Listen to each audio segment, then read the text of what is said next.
기도드렸습니다. 아멘. 잠시만 우리 1장 3절, 4절, 5절 분명히 우리 목요일날 사경에 참석하셨던 분들이나 아니면 어저께 저희가 메시지를 쭉 올려드렸었는데 한번 보신 분들은 많이 묵상하셨을 거예요. 근데 못 들으신 분들 3절부터 5절까지 제가 한 3, 4분 정도 시간을 드릴 테니까 이 말씀 한번 묵상 보셨으면 좋겠습니다. 3절부터 5절까지 한 3분 정도 드리겠습니다.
어떻게 묵상이 되시는지 저와 함께 또 함께 살펴보도록 하겠습니다.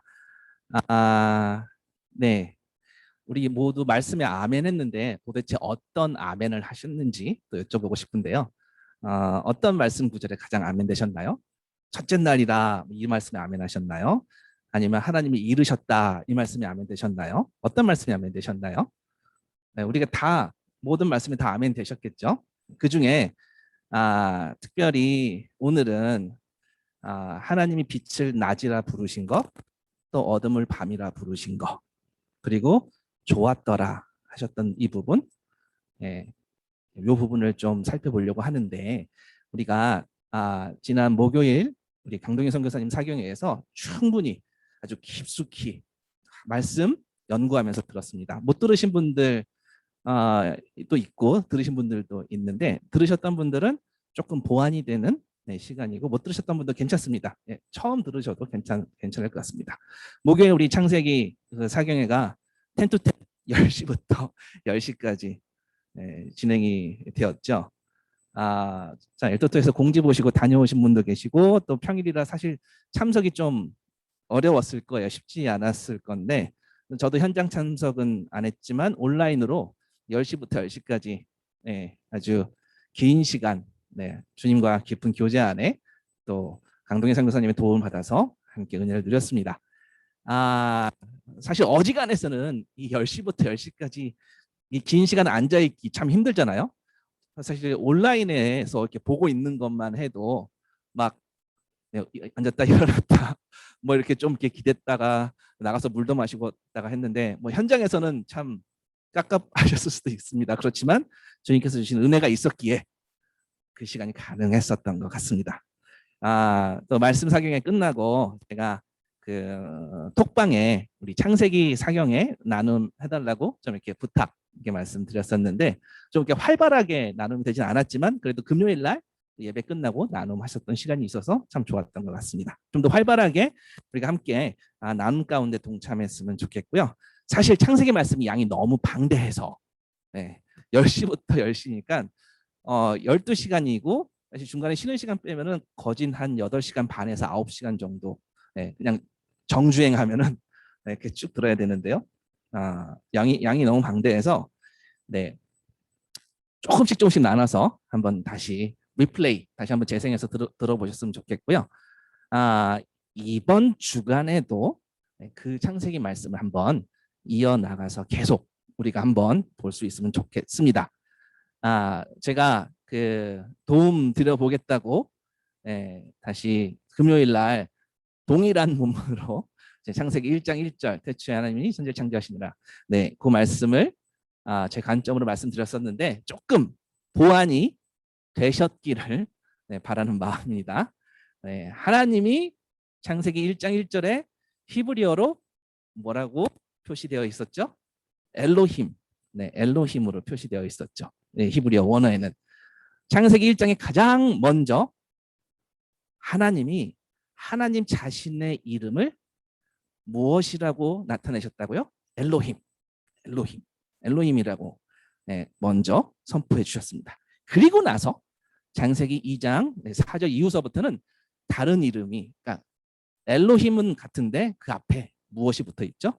여호와 하나님이라고 붙어 있어요. 뭐 더 정확하게 말하면 야훼 엘로힘이라고 히브리어 원어에 이렇게 적혀 있습니다. 히브리 사람들은, 그러니까 유대인들은요, 야훼라는 말을 잘 입 밖에 감히 꺼내지 못합니다. 그래서 다른 말로 바꿔요. 그게 뭐냐면 아도나이라는 말로 바꾸거든요. 뭐 한번 나의 주님이란 뜻이에요. 아도나이. 그래서 뭐 시편 말씀을 쭉 읽다 보면은 그 유대인 성경 혹시 낭독하시는 거 들어보셨나요? 그러면 사실은 성경에 여호와 하나님으로 나와 있는데 전부 다 유대인들은요 아도나이라고 해요. 그만큼 야훼 하나님의 그 이름을 입에 거론하는 것은 어마어마. 감히 그 하나님의 이름을 입에 너같이 하나님 닮지 않고 죄투성인 네가 어떻게 하나님의 이름을 담아? 그런 마음이, 그런 심정이 담겨 있기 때문에 야훼라는 말을 저처럼 이렇게 자주 자연스럽게 쓰진 않습니다. 여전히 뭐 구약 그 전통 가운데 있으면 그럴 수밖에 없는 것 같아요. 그 율법 전통 안에 있으면. 우리는 새 언약 백성으로 살아가기 때문에 우리가 사실 감히 이렇게 부르는 게 얼마나 큰 은혜인지 우리는 사실 감이 없는 것 같아요. 그래서 그 놀라운 주님의 그 영광을 체험하는 시간이 지난 창세기 사경의 시간이었었고요. 야훼 하나님의 이름을 먼저 부르기 전에 주님은 어떤 이름을 알려주셨다고요? 엘로힘. 그래서 순서가 되게 중요하다고 말씀드렸습니다. 자, 제가 비유를 통해서 들으신 분도 있고 못 들으신 분도 있는데 대통령 아버지로 예를 들었습니다. 그랬죠?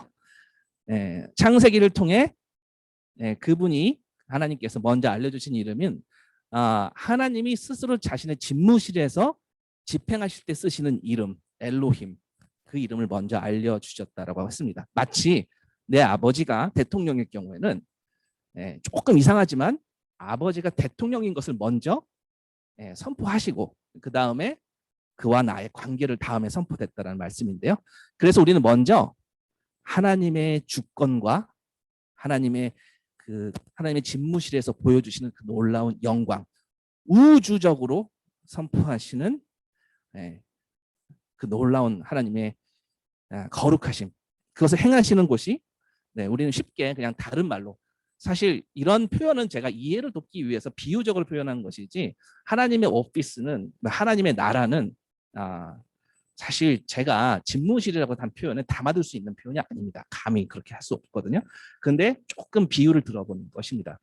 하나님의 집무실에서의 타이틀을 먼저 알려주신 다음에 하나님 스스로 엘로힘이라는 먼저 알려주신 다음에 뭐죠? 그가 행하시는 전 우주적 선포, 그것을 집무실에서 선포하시고 그 무게감에 깊이 먼저 우리가 충격을 받고 압사되어지고 그러고 나서 그 다음에 우리는 여호와 하나님을 부를 수 있다라는 의미로 받아들이시면 좋겠다, 그렇게 말씀드렸습니다. 그 하나님이, 그 어마어마한 하나님이 나와 어떤 관계냐, 어떤 관계성을 맺고 있냐, 그 2장 4절 이하로 진행되는 하나님의 창조 스토리였었습니다. 전 우주의 하나님이시지만 듣고 보니 그 하나님이 나를 선택하시고 나를 낳아주신 내 아버지였어. 이 순서로 우리는 하나님을 그렇게 알아나가는 것이, 그 순서가 중요하다고 했습니다. 자, 이것이 우리의 관계, 우리와 하나님과 어떤 관계를 알고 있는지 선포하는 2장 4절 이하에서의 여호와 하나님이라고 했습니다.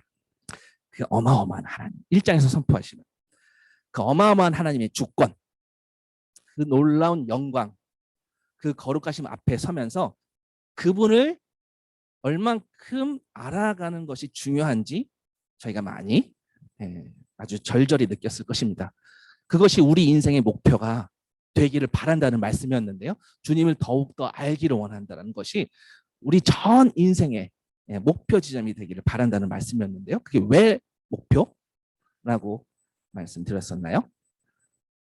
이 우주의 하나님이, 이 전지전능하신 이 창조주 하나님이 나를 자녀라고 부르시잖아요. 와우. 내가 어떻게 이 놀라운 이 영광스러운 창조주가 그분이 나를 낳아주신 하나님 아버지라는 거죠. 거듭나게 해주신 하나님 아버지라는 거죠. 그 관계를 하나님께서 결정해 주셨잖아요. 그렇게 이 엘로힘 하나님과 인격적 관계가 주어지는 게, 그것이 나의 어떠함 때문에, 나의 어떤 조건 때문에 관계가 형성된 거다 아니다? 아니다. 그것은 내가 선택한 것이 아니라, 내 쪽에서가 아니라 하나님의 전적인 은혜로 우리와 하나님 사이의 관계가 아버지와 자녀 관계가 됐다라는 거예요. 그래서 우리의 삶은 자연스럽게 어떤 방향으로 나아가게 되냐면, 와우, 그 은혜에 감격한 그 기쁨으로 하나님을 더욱 갈망하게 되는 그 모습은 자연스러운 반응일 거예요. 그렇게 해 라고 하지 않아도 하나님의 자신감은 그렇게 하도록 만드신다는 거예요. 그분을 더욱 갈망하게 하고 그분을 더욱 알고자 하는 게 우리 삶 가득해질 거라는 그런 말씀입니다. 언제? 그 하나님의 오피스, 그 집무실에서 행하시는 그 놀라운 영광을 더 사모할수록 그분이 나에게 어떤 분이셨음이 더 미닝풀해지고 더 뜻깊어지는 거예요. 더 깊이 은혜를 체험하게 되는 거예요. 그래서 하나님의 그 집무실에 대한 관심, 그 영광에 대한 관심, 그 거룩하심에 대한 관심, 그 주권에 대한 관심이 더 궁금해지고 더 열망했으면 좋겠다. 그런 말씀 드렸습니다.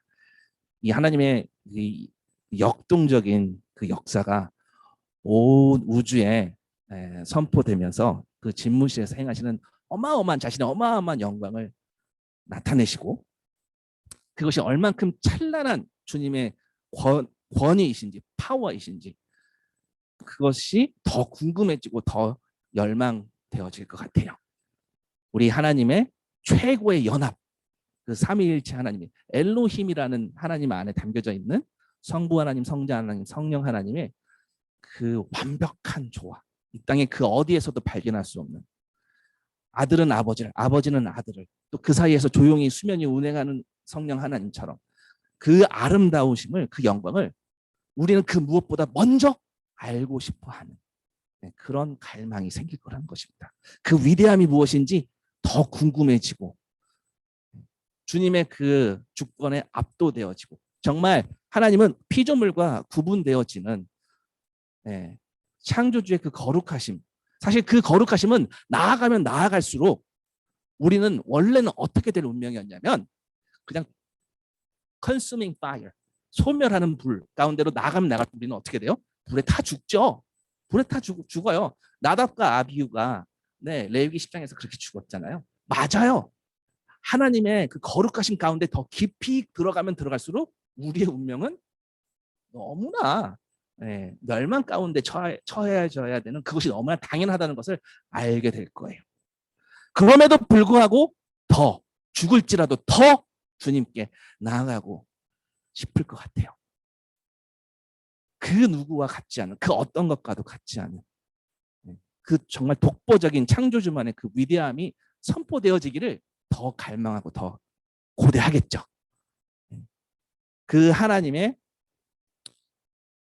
어떤 마음이 또 나 같은 피조물에게 어떻게 손을 내밀었는지, 당신을 제물로 드리시는 그 은혜가 무엇인지를 조금이라도 안다면 우리는 그 하나님의 마음을 더 알아들이고 싶은 건 너무나 당연한 자연스러운 우리의 반응이다라고 말씀드렸습니다. 아멘이시죠? 네. 계속 끊임없이 함께 말씀 나누면 좋겠다 싶고요. 자, 우리 목요일 날 사경회 때 한 가지 인트로가 더 있었는데 기억하시는지 모르겠습니다. 어떤 인트로가 있었냐면 이단에 대한 그 잠깐의 설명이 있었어요. 아주 잠깐 다루고 넘어가셨거든요. 이단에 대해서. 그 부분을 제가 조금 보완해서 말씀드리고자 합니다. 좀 짚어보려고 하는데요. 이단의 사상에 대해서 말씀이 선포되었습니다. 자, 우리가 이단을 정죄하기 전에 무엇이 중요하다고 했죠? 이단을 정죄하기 전에 그거 이단이야, 이단 사상이야, 그 이단 뭐 신천지야라고 정죄하기 전에 무엇을 더 깊이 볼 수 있으면 좋겠다. 혹시 기억하시는지요? 자, 내 안에 그 마음을 그 이단을 이단 되게끔, 이단이 출생하게끔, 이단이 판치게끔 만든 것은 사실 사람들의 마음 안에 있었던 거예요. 그 마음을 찾아내는 것이 중요하다고 했습니다. 왜죠? 다시 말해서 이단이 시작된 이유는요. 그 이단 사상을 좋아하는 마음이 사람들한테 공통적으로 있기 때문이에요.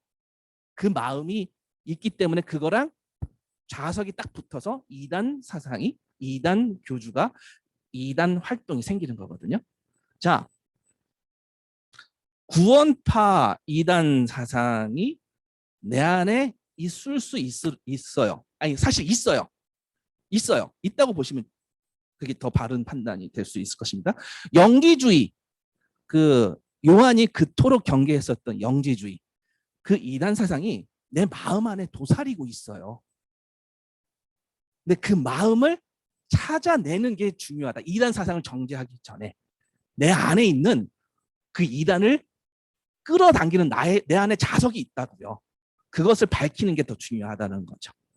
자, 이단 사상은 기본적으로 기독교 신앙에서 출발했지만 점점 쉬운 쪽 선택지를 하나씩 붙잡아서 결국에는 멀어지는 거예요. 쉬운 쪽 선택지. 그러니까 쉬운 기독교를, 알기 쉬운 기독교, 쉬운 기독교, 그러니까 쉽게 접근하게끔 만든 거. 한마디로 내 마음이 추구하는 쪽에 자연스러운 선택지를 열어놓고 그거 찍어도 괜찮아라고 얘기하는 거예요. 자, 사람은 자연적인 상태에서 선할까요? 악할까요?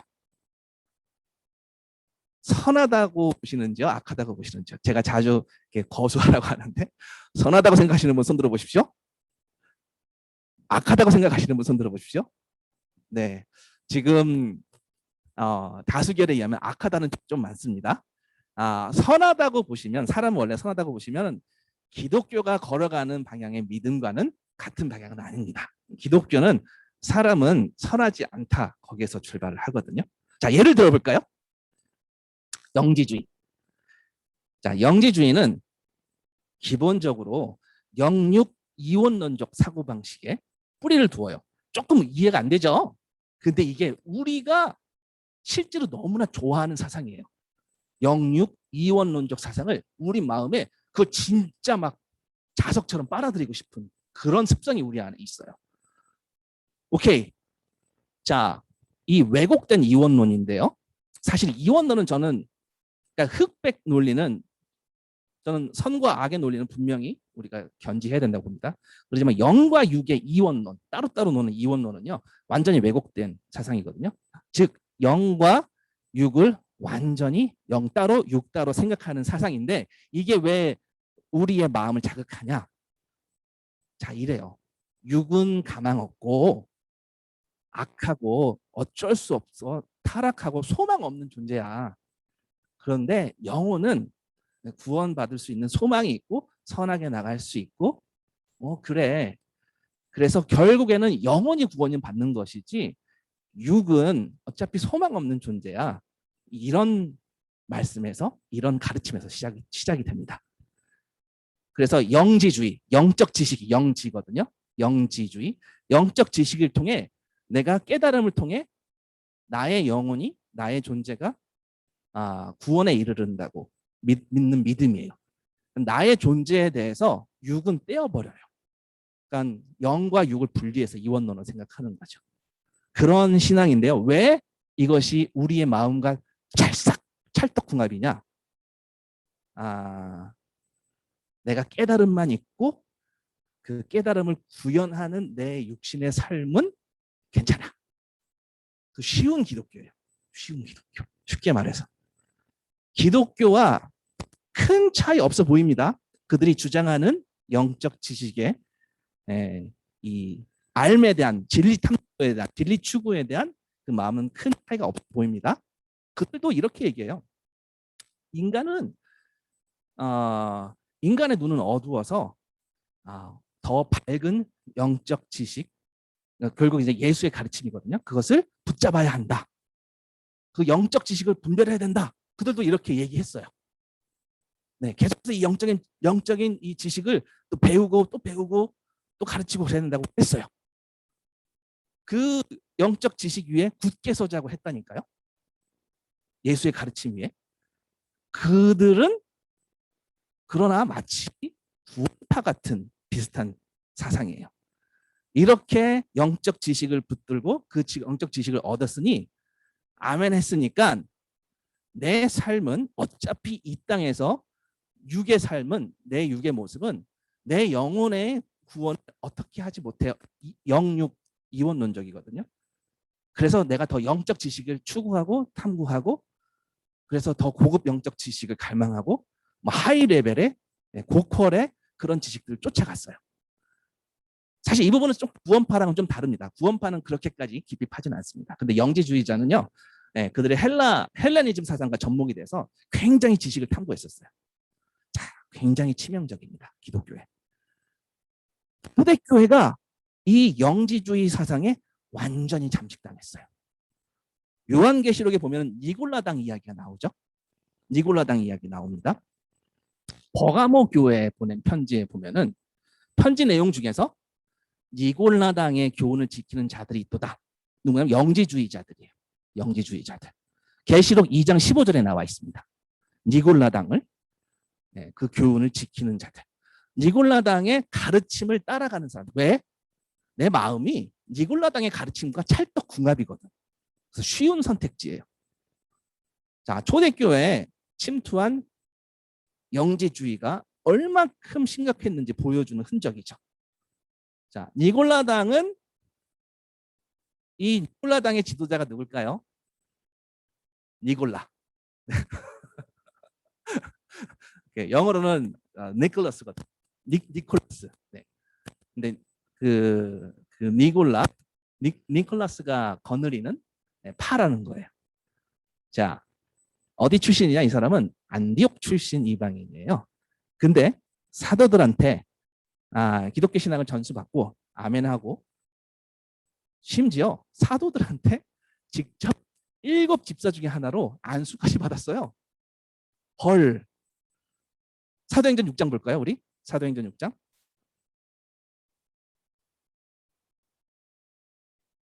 자, 이렇게 사도들한테 직접 안수받은 안수 집사들도 영지주의와 찰떡궁합인 사상이 마음속에 들어왔을 때는 쉬운 선택지를 택했다라는 거예요. 우리는 이 유혹에서 안전할 수 있을까요? 전혀요. 전혀요. 사도행전 6장 1절에 보면은요. 자, 이런 상황이 나와 있습니다. 헬라파 유대인들이 이제 그 구제에 이렇게 좀 소외됩니다. 헬라파 과부들이. 그러니까 히브리파 사람들을 원망하는데요. 그래서 이런 일 처리에 사도들이 일일이 관여하면서 말씀도 못 전하고 그런 상황을 좀 심각하게 보고 사도들이 뭐라고 얘기하냐면 자, 하나님의 말씀을 제쳐놓고 2절에 접대를 일삼는 것이 마땅하지 아니하니 3절 형제들아 너희 가운데 성령과 지혜가 충만하여 칭찬받는 사람 7을 택하라. 네, 여기에 니골라가 여기에 택함 받았다니까요. 성령과 지혜가 충만하여 칭찬받는 사람 그 7 가운데 있었어요. 4절, 5절 온 무리가 이 말을 기뻐하여 믿음과 성령이 충만한 사람 스데반은 맨 앞에 세웁니다. 그리고 나머지 빌립, 프로고로, 니가노르, 디몬, 바메나와 유대교에 입교했던 안디옥 사람 누구? 니골라. 네, 니골라를 사도들이 안수했어요. 자, 영지주의. 성경이 얼만큼 이게 심각한 거냐면 초대교회 대표 리더가 무너졌다니까요. 왜? 우리 마음에 그 영지주의와 찰떡궁합인 우리의 생각이, 우리의 마음이 있기 때문에 그런 거예요. 성경에서 경계하라고 하는 말씀이 오늘 지금 그 요한일서 4장에 보면 영지주의에 대한 그 경계 내용이 나옵니다. 자, 영지주의의 뿌리는 다시 말해서 이런 영적 지식이 나의 실제 살아가는 현장에서 구현되는 것이 어려우니, 힘들고 고통스러우니, 계속 핍박이 계속되니, 그러니 다른 게, 좀 쉬운 게, 그래도 구원의 확신에 흔들리지 않는, 구원 보장되고 그런 내 마음이 있기 때문에 바로 이 영지주의 사상이 먹히는 거예요. 구원도 받고 이 땅에서도 쉬운 방법으로 살고 싶은 마음, 여기서 출발한 거죠. 네. 이 영지주의자들, 그 니골라당, 이 영적 지식과 이 땅에서의 즐거움을 동시에 추구했었던, 얼마나 우리 마음이 원하는 걸 채워주는 사상입니까? 그렇죠? 그래서 우리가 이단을 정지하기 전에 무엇을 봐야 된다고요? 그 이단을 좋아하는 마음이 우리 안에 있다니까요. 있어요. 그러니까 이단이 팔을 치는 겁니다.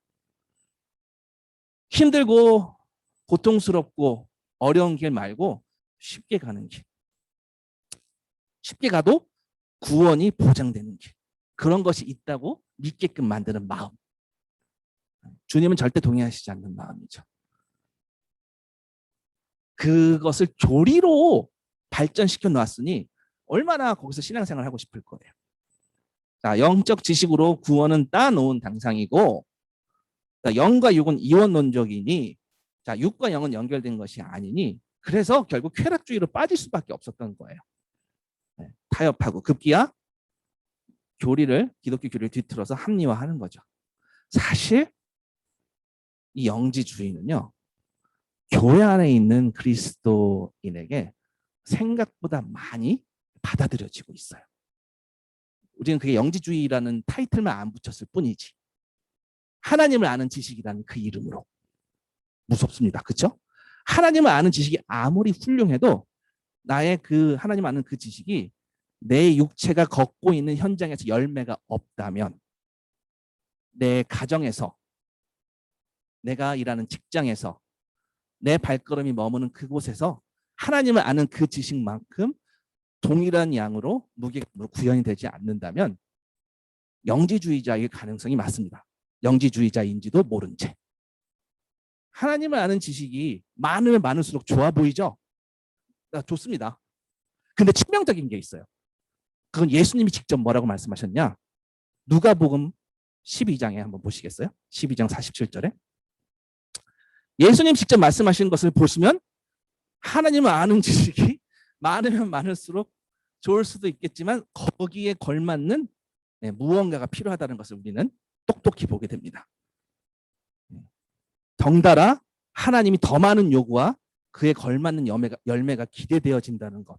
누가복음 12장 47절, 주인의 뜻을 알고도 준비하지 아니하고 그 뜻대로 행하지 아니한 종은 많이 맞을 것이요. 48절, 알지 못하고 맞을 일을 행할 종은 적게 맞으리라. 무릇 여기 보세요. 많이 받은 자에게는 많이 요구할 것이요, 많이 맡은 자에게는 많이 달라 할 것이니라. 우리가 추구하는 영적 지식이, 하나님을 아는 지식이 당연히 갈급함을 갖고 그 하나님 아는 지식 꽉 쥐어야 돼요. 더 많이 알고 더 많이 궁금해지고 더 많이 갈망하고, 그렇지만 그것과 동일한 무게감으로 하나님을 아는 그 지식만큼 내 삶에서 증인이 되어지고 내 구체적인 현장에서 동일한 무게감으로 선포가 되어지느냐. 그렇지 않다면 영지주의자의 가능성이 있다는 것이니 스스로 질문 한번 해보셨으면 좋겠습니다. 나는 영지주의자인가 아닌가. 우리가 이단을 정죄하기 전에 그 이단 사상이 우리 마음에 있음을 먼저 발견해야 된다고 했어요. 왜? 우리는 자연스럽게, 자연인으로는요, 쉬운 방향, 자연적으로 쫓아가고자 하는 그 마음이 그 이단이 출발한 동일 포인트예요. 거기서 출발했어요. 그것을 보는 것이 먼저예요. 이단을 정죄하기. 그렇기에 내 안에 있는 동일한 그 포인트, 그 시작점을 찾아내서 내가 얼마나 하나님 쪽에서 반대 방향 쪽으로 가고자 하는 죄성이, 성향이 있는지를 찾아내라는 거죠. 그것을 아는 것이 엄청 중요합니다. 이런 성향이, 이런 성품이 끊을 수 없는 절망적인 나의 실상이라는 것을 고백하고 주님께 주님 용서해 주세요. 은혜 베풀어 주세요. 긍휼히 여겨 주세요. 라고 구하는 것. 이것이 회개죠. 이게 회개예요. 내 안에 그 마음이 있다는 것을 철저하게 보고 절망 가운데 있는 내 실상을 알고 주님 앞에, 주님 품에 숨는 것. 그것이 회개입니다. 우리가 바로 할 일입니다. 내가 원하는 무언가를 더하거나 내가 붙잡지 않고 싶은 것을 빼는 것. 그래서 내가 원하는 하나님을 만들어내는 것이 기본적으로 이단의 출발이에요. 하나님이 선포하신 하나님 당신의 모습을 더하거나 뺄 때 내 기준에 맞춰서, 내 성향에 맞춰서, 내 죄성에 왜곡되어서 내 마음이 원하는 것에 맞춰서 그렇게 교회 안에서 하나님을 바라본다면 이단에 빠져 있는 거예요. 그 이단 무리에 가 있지 않더라도 성경에 나오는 하나님을 그대로 받지 않고 그 중에 일부를 뺀다면, 내가 취하고 싶지 않은 부분을 뺀다면, 가령 예를 들어서 말시온이라고 한글로는 마르키온이라는 초대 교회에서 아주 강력한 이단이 있었습니다. 그 마르키온이 구약 성경 다 빼고 그다음에 사복음서 중에서도 요한복음 빼고 누가복음 일부 빼고 그래서 이해되지는 것만 취해서 성경 자기 정경으로 받아들인 거예요. 네. 왜? 어떻게 이게 믿어져? 안 믿어지는 건 다 빼는 거예요. 성경이 말하는 하나님의 모습을 내 쪽에서 받아들이기 힘들다고 뺀다면 다른 하나님 믿는 거죠. 다른 하나님 믿는 겁니다. 십자가를 지고 걸어가신 우리 예수님께서 육체로, 육신으로 임한 것, 이것이 얼마나 중요한 의미인지 영지주의자들은 외면했습니다. 그냥 추상적인 순종이 아니라는 것을 주님이 스스로 육신으로 증명하셨어요. 우리가 살아가는 현장에서, 우리 집에서, 우리 직장에서, 학교에서 이 복음이 구현되지 않는다면 사실 우리가 좀 많이 고민해 봐야 됩니다. 아까 요한일서 4장에 영지주의 사상이 나와 있다고 했는데 요한일서 4장 보면요. 요한이 이렇게 안타까운 마음으로 얘기합니다. 사랑하는 자들아 영을 다 믿지 말고 4장 1절 요한일서 4장 1절 오직 영들이 하나님께 속하였나 분별하라. 많은 거짓 선지자가 세상에 나왔습니다. 여기 거짓 선지자는 영지주의자들이에요. 니골라. 이로써 너희가 하나님의 영을 알지니 곧 예수 그리스도께서 뭘로 오셨다고요? 육체로. 육체로 오신 것을 시인하는 영마다 하나님께 속한 자요. 그 육체로 오신 성육신하신 예수를 인정하지 않는다면 하나님께 속한 것이 아니래요. 자, 육체로 오신 것. 그냥 우리 하나님 눈에 보이지 않잖아요. 근데 눈에 보이지 않는 모습으로 그대로 남아 계시지 않고 이 땅에 진짜 종의 모습으로 사람의 형체로 우리가 살아가는 그 현장으로 성육신 하셨다는 말씀이에요. 이게 주님 쪽에서 하신 이 구속의 역사를 우리가 흉내낼 수는 없어요. 그러나 주님을 본받아 살 수는 있습니다. 그것이 사실은 기독교 교리가 구현되어져 가는 삶의 현장입니다. 만약에 이것이 구현되지 않는다면 성육신하신 주님처럼 우리도 그 하나님의 마음을 구현하지 않는다면 영지주의와 크게 다르지 않을 것 같습니다. 아멘이시죠? 네. 이 부분에 대해서 이단 사상을 정죄하기 전에 그 안에 있는 내가 이단 사상과 찰떡으로 궁합되고 있는 내 마음을 보는 것, 그것을 찾아내서 주님 앞에 회개하는 것, 그것이 훨씬 더 중요하다는 말씀드렸습니다. 네, 오늘 본문 말씀에 창세기 1장 3절 하나님이 이르시되 빛이 있으라, 빛이 있으라. 빛에 대해서 짤막하게 지난 금요일에 잠깐 말씀을 드렸습니다. 근데 오늘 좀 더 좀 더 말씀 나누고자 하는데요. 빛이 우리가 눈에 보이는 빛, 그러니까 우리가 서로 얼굴을 확인하고 있잖아요. 빛이 없으면 확인이 안 되죠. 캄캄한 어둠에서는. 근데 성경은요, 이 빛은 진짜가 아니래요. true가 아니래요. 진짜가 아니래요. The true light이 있대요. 참 빛이 있대요. 바로 예수 그리스도라는 거예요. 근데 그 예수 그리스도를 가장 잘 표현한 피조물이 빛이라는 거예요. 짤막하게 말씀드렸습니다. 그래서 우리가 눈에 보이는 빛은 거짓 빛은 아니고요. 그러니까 참 빛을 나타내는 수단이라는 거예요. The true light, 예수 그리스도를 나타내는 수단이라는 거예요. 창조하실 때 피조세계의 모든 피조물들은 다 하나님을 나타내는 수단으로 쓰여졌어요. 그분을 알리기 위해서 창조하셨다는 말씀이죠.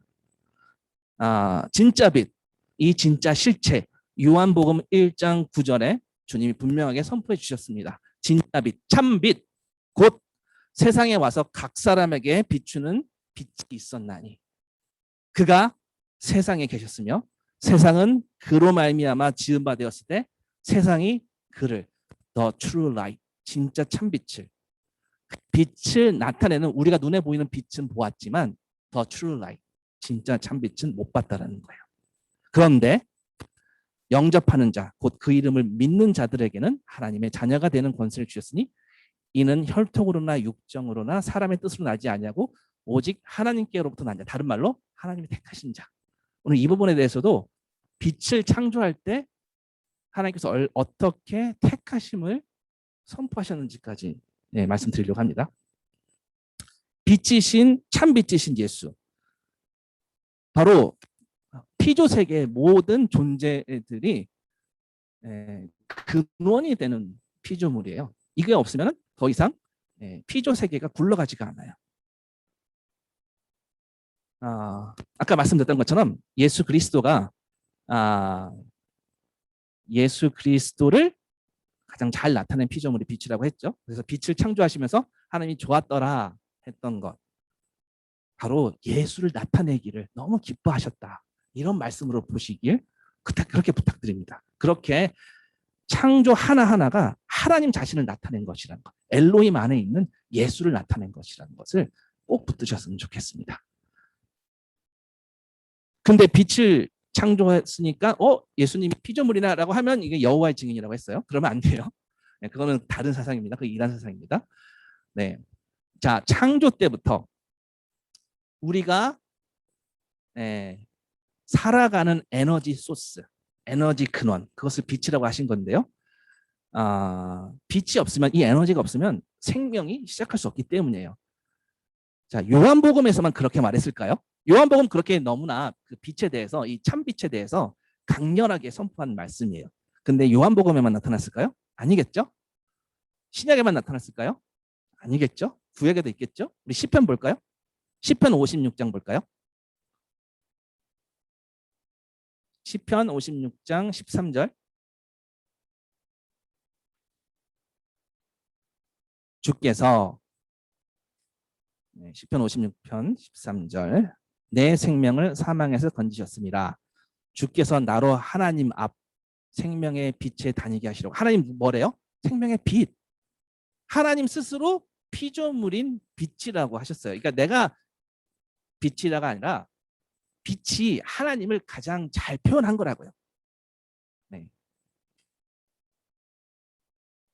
창세기의 이 빛이요, 흑암을 뚫고 오시는 모습으로 선포되어 있잖아요. 그 어둠을 밝히시는 모습이 하나님 자신이심을 이사야서에 뭐라고 선포하시냐면, 이사야서 9장 2절에 동일하게 뭐라고 말하냐면요, 그 창조의 하나님에 대해서 이사야서 9장 2절은 흑암에 행하던 백성이 큰 빛을 보고, 진짜 이 빛을 보고 사망의 그늘진 땅에 거주하던 자에게 빛이 비치도다. 네,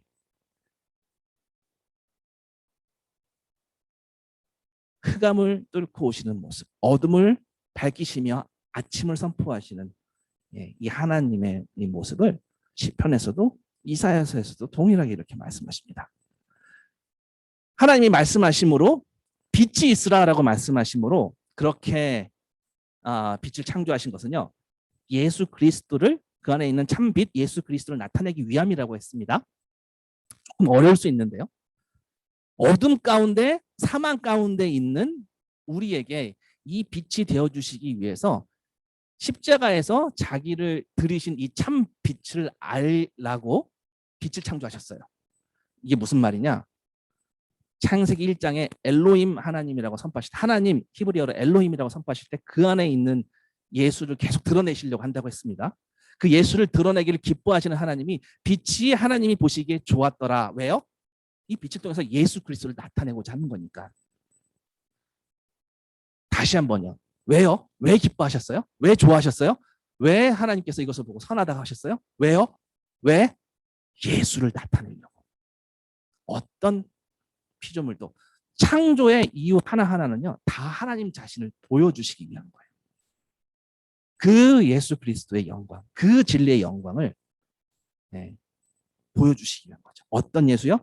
자기가 하나님이신데도, 자신을 비워서 빌립보서 말씀처럼 그는 근본 하나님의 본체신데요, 사람의 모양으로 이 땅에 육신으로 오셔서 자기를 낮추시고 죽기까지 복종. 우리 하나님은요, 이 복종하신 예수 그리스도를 드러내고 싶어 하셨어요. 그 영광과 그 아름다움과. 그래서 그를 지극히 높여서 모든 이름 위에 뛰어난 이름으로, 그래서 아버지께 영광을 돌리게 만드는 The Way, 바로 그 길로 만들어 주셨습니다. 그 복종의 아름다움, 가장 완전한 복종, 그 하나님의 영광을 가장 잘 드러낸 이 드라마를 엘로힘은 너무나도 알려주고 싶었던 거예요. 그 하나님은 예수 그리스도를, 그 완전하심을, 그 모습을 피조세계에 가시화하신 것, 그것이 진리의 빛이신 예수입니다. 그 빛을 나타내는 가장 확실한, 가장 적합한 피조물이 바로 빛이었다라는 거죠. 잠언에는 이런 식으로 표현합니다. 6장 23절에 이런 말씀이 있습니다. 대저 명령은 등불이요, 법은 빛이요, 훈계의 책망은 곧 생명의 길이라. 자, 그 말씀, 그 명령, 빛이 있으라 했었던 그 명령, 하나님의 그 율법, 좀 이따 다시 설명해 드리겠습니다만, 빛이 있으라 하셨던 그 명령 체계에 또 주님께서 보여주시는 구속사가 있어요. 이 빛이, 창세기 1장 3절에 나오는 이 빛이 없어지면은, 성경에 그 없어질 때가 한번 나타났었죠. 출애굽기에. 그 힌트가 있었습니다. 출애굽기 10장에 보면은 21절에 흑암이 있게 하라, 곧 더듬을 만한 흑암이리라 하셨습니다. 그래서 그 깜깜한 흑암이 3일 동안 애굽 온 땅에 지속되었는데, 어느 정도의 흑암이었냐? 서로 볼 수 없으며 자기 처소에서, 자기 집에서 일어나는 자가 없다. 완전히 flat, 완전히 그냥 다 자빠져 있다라는 거예요. 왜? 이 에너지가 없으니까. 빛이 없으면 에너지가 없는 거라고 했죠. 근데 온 이스라엘 자손들이 거주하는 곳에는 빛이 있었더라. 여기 빛이 있었더라라고 출애굽기 10장 23절에 말하는 이 빛이 있었더라라는 동일한 말이 창세기 1장 3절에 있어요. 하나님이 이르시되 빛이 있으라 하시니 빛이 있었고. 네, 동일한 말씀입니다. 자, 우리는요, 이게 하나님의 성취를 나타내는 문구인지 감이 없어요. 근데 이게 어마어마한 하나님의 성취예요. 자, 궁극적으로 이 성취는요, 예수 그리스도에서 완성되었고요, 창세기 1장 3절 하나만 보더라도 구속사가 다 담겨져 있어요. 하나님이 이르시되, 자, 하나님이 이르시되라고 말한 것은 뭐예요? 하나님 고지하신 거예요. 미리 고지하신 거예요. 미리 고지하신 거예요. 자, 미리 예고하신 거예요. 하나님이 이르시되, 예언하신 거죠. 구약의 수많은 선지자가 예수를 예언한 것처럼 이르시되, 그 다음에 뭐래요? 빛이 있으라 하십니다. 명령하세요. 자, 하나님의 이 명령은요. 그 빛이라는 실체, 예수라는 실체가 이 땅에 임하기 전에 그것을 나타내는 예표가 있게끔 명령하세요. 구약에서 대표적인 예표가 바로 성전과 율법인데요. 그것을 완성하신 분이 예수이시잖아요. 성전과 율법은 예수 본체는 아니신데 예수를 나타내는 예표예요. 그것을 지시하는 지시물이에요. 그 예표가 있게 명령하신 것이 성전과 율법, 즉 하나님의 명령인 것처럼 1장 3절에도 빛이 있으라라고 명령하세요. 그리고 그 명령이, 그 율법이 성취되었다는 표현이 아까 출애굽기에서 봤었던 그 표현과 동일한 표현이에요. 성취되었다라는 게 빛이 있었다입니다. 그 구속의 빛이 더 true light, 그것이 성취된 것대요. 그대로 되니라. 말씀하신 대로, 예언하신 대로, 미리 고지하신 대로 다 이루어진다는 거죠. 빛이 있었다라고 창세기 1장 3절에도 출애굽기 10장 23절과 같은 표현이 되어 있는 겁니다. 그리고 그 빛이 어떤 빛이신지를 또 승인하세요. 어떻게 승인하시죠? 보시기에 좋았다. 보시기에 좋았다. 하나님이 손수 지으신 하나님의 피조물을 정말 찬탄하시는 거예요. 가장 기쁨이 넘치는 이유는 그 피조물이 무엇을 나타내기 때문에 뭐니 해도 예수를, 더 true light, 참된 빛인 예수를 나타내실 수 있었기 때문에, 그래서 스스로 감격하시는 거예요. 예수를 온 우주에 선포할 수 있어서 그 빛을 사용할 수 있어서 좋았다라고 하십니다. 창조주이신 야훼 하나님과 같은 이 하나님이신 하나님과 같은, 야훼 하나님과 같은, 성부 하나님과 같은 성자 하나님, 예수 그리스도가 서로 아버지는 아들을 드러내기 원하고 아들은 아버지를 드러내기 원하고, 이 놀라운 관계가 요한복음 17장의 기도로 표현되어 있잖아요. 네. 하나님이 창조를 수행하신 이유, 창조하신 이유, 온 피조 세계가 하나님을 나타내기 위해서 그렇게 창조되었어요. 그게 존재의 이유예요. 그래서 로마서 1장 20절에 창세로부터 그의 보이지 아니한 것들, 그의 영원하신 능력과 신성이 그가 만드신 만물에 분명히 보여 알려졌나니. 왜죠? 지어진 이유, 존재의 이유가, 창조하신 이유가 하나님 자신을 나타내시기 위함이에요. 하나님의 영광을 선포하기 위함이라고요. 그분을, 영이신 그분을 보이게 알리기 위해서, 보이게끔 하기 위해서 창조하셨다는 거예요. 그것을 증명하는 내용이죠. 자, 이분이 요것까지만 살펴보고 마치겠습니다. 빛이 창조하시고 나서 첫 번째 피조물인 빛이 나누어지기를 원하세요. 흑암과 뒤섞이기를 원치 않으세요.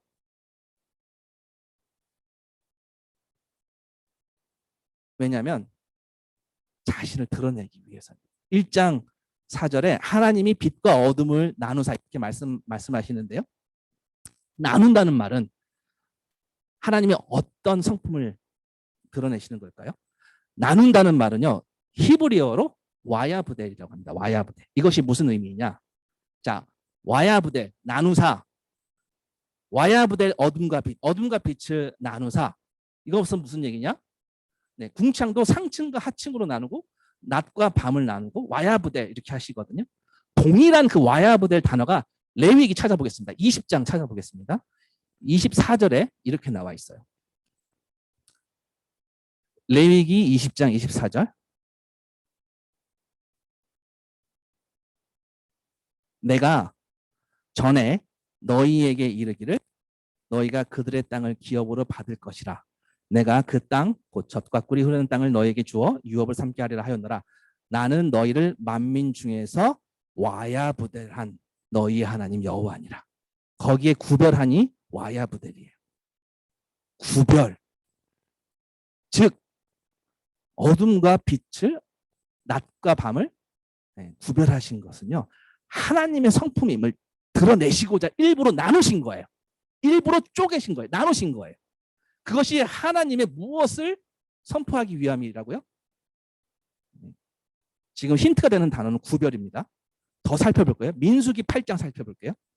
민수기 8장 14절.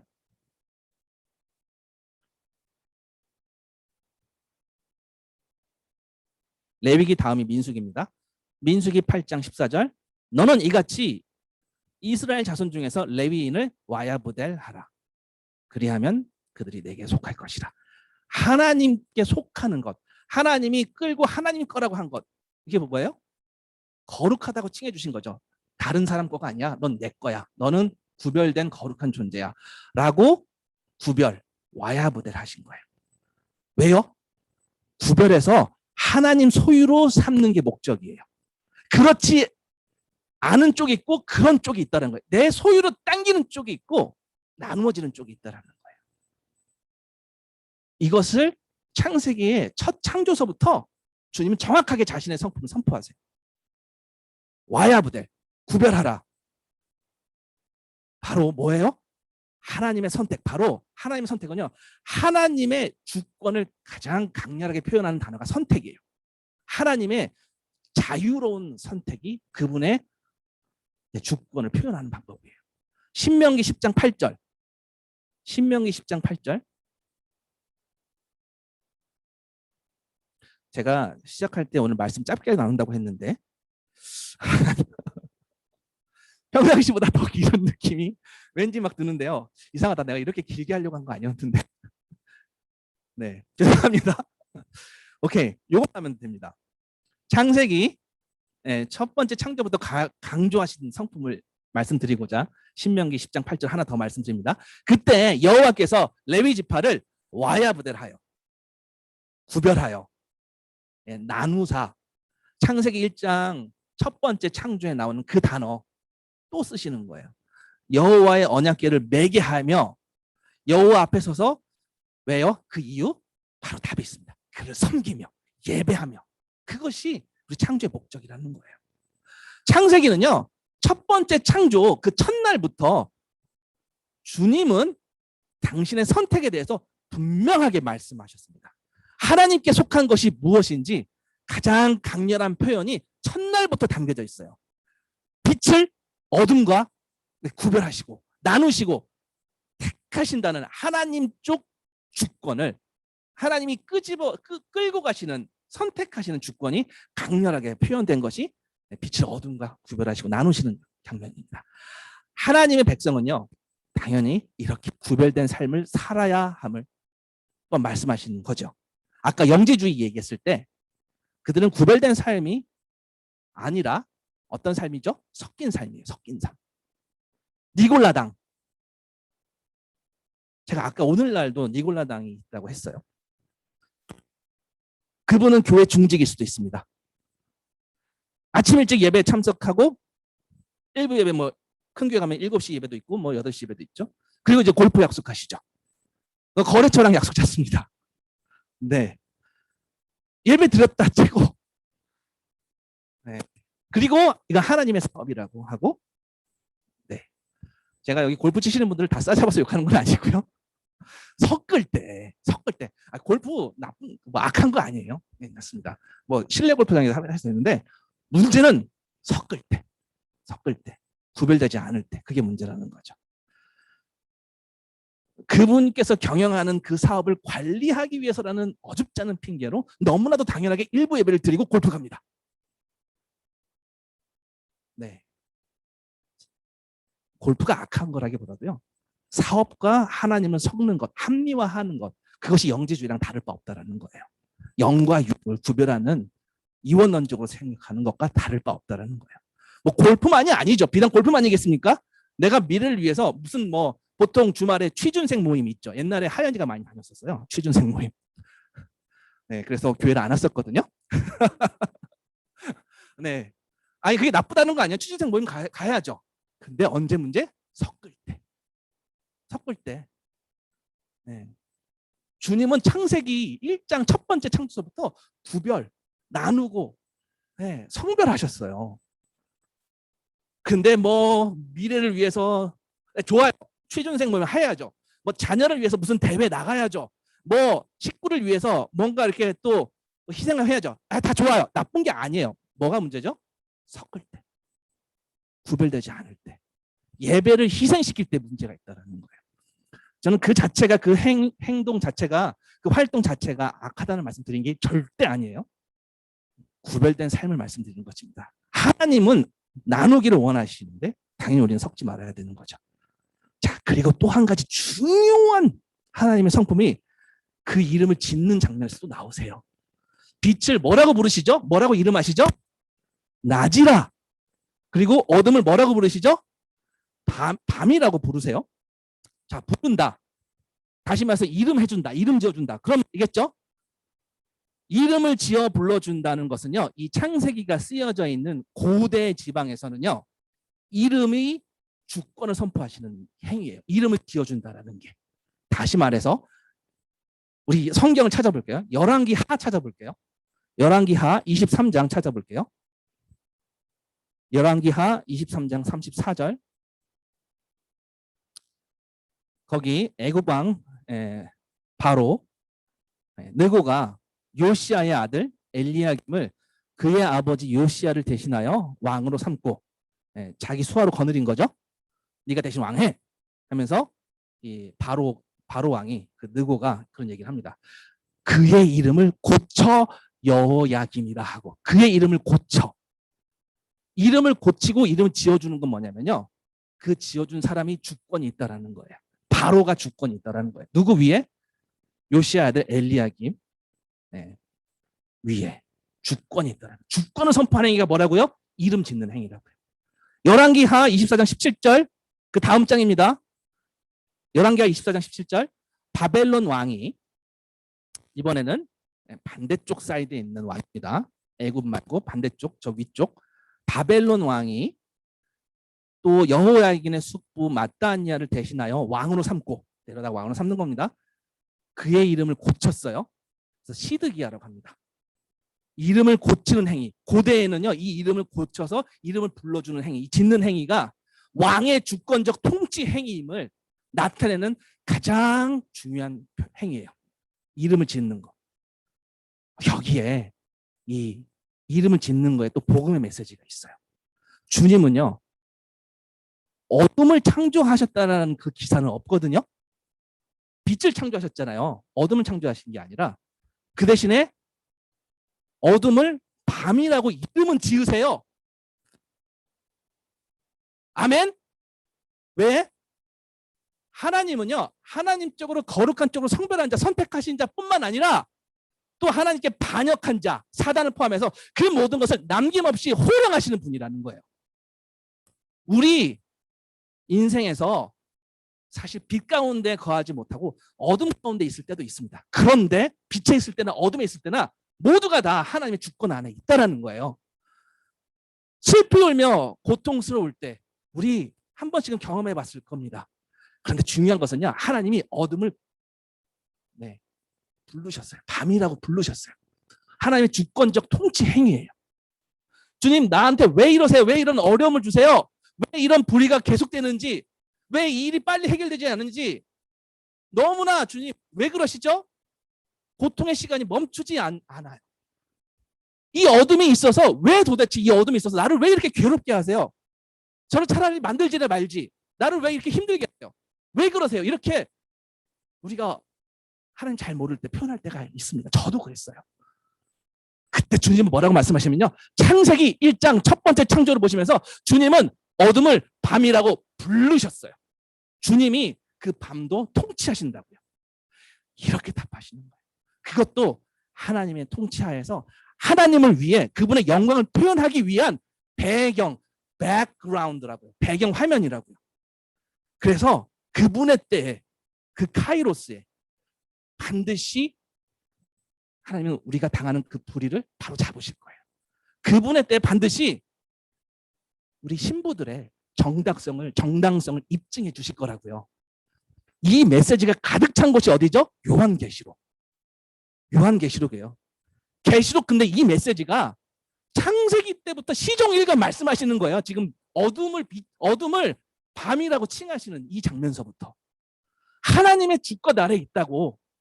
계시록에서는 그 하나님이 재림 예수 그리스도가 속히 오시니 이제 어둠을 뚫고 달려오실 것이니 더욱 예수를 소망하자고 합니다. 그래서 요한한테 많은 이미지들 보여주잖아요. 그 영광을 보여주잖아요. 그 영광스러운 이미지들, 그 영광의 하나님의 그 보좌를 보라고요. 그 빛을 바로 그 참빛을 붙잡자고요. 지금 내가 정당하지 못한 대우 받는 거, 부당한 상황, 억울한 일들, 내 생각대로 안 되어지는 그 현실, 언제 참아진다고요? The true light. 참빛을 볼 때 바로 주권 안에 있구나. 이 어둠도 주님의 주권 안에 있구나. 주님이 이름 불러주신 것, 밤이라고 불러주셨구나. 바로 이 메시지가 창세기 1장 첫날 첫 번째 창조에서도 분명히 요한계시록 말씀과 동일하게 선포하시는 거예요. 그 분명한 빛, The true light, 바로 예수 그리스도입니다. 예수 그리스도를 통해 주님은 하나님의 주권을 입증하시고 선포하시고 또 성취하시고 그분 자신의 영광을 드러내십니다. 말씀 마칩니다. 창세기 우리 첫 번째 창조를 보면서 묵상 좀 더 해봤으면 좋겠습니다. 와, 창세기에 이런 메시지가 있었어? 창조에 이런 우리가 표면으로 겉으로 흐른 것보다 훨씬 더 놀라운 하나님의 주권이 선포되어져 있기 때문이에요. 제가 처음에 1장 3절부터 5절까지 한번 묵상해 보자고 했었는데요. 계속 주님의 이 창조, 창세기 1장, 창세기 2장 아주 깊이 묵상해 봤으면 좋겠습니다. 더 궁금하셨으면 좋겠어요. 그 트루라이트, 더 트루라이트에 더 궁금했으면 좋겠고요. 그리고 아는 것에 멈추지 마시고요. 현장에서, 자기 삶의 현장에서 자기 가족들에게, 자기 직장 동료에게 어디를 가든 그 하나님을 아는 지식이 열매 맺고 영지주의자 같지 않은 바로 그리스도의 증인 되시기 바랍니다. 기도하시겠습니다.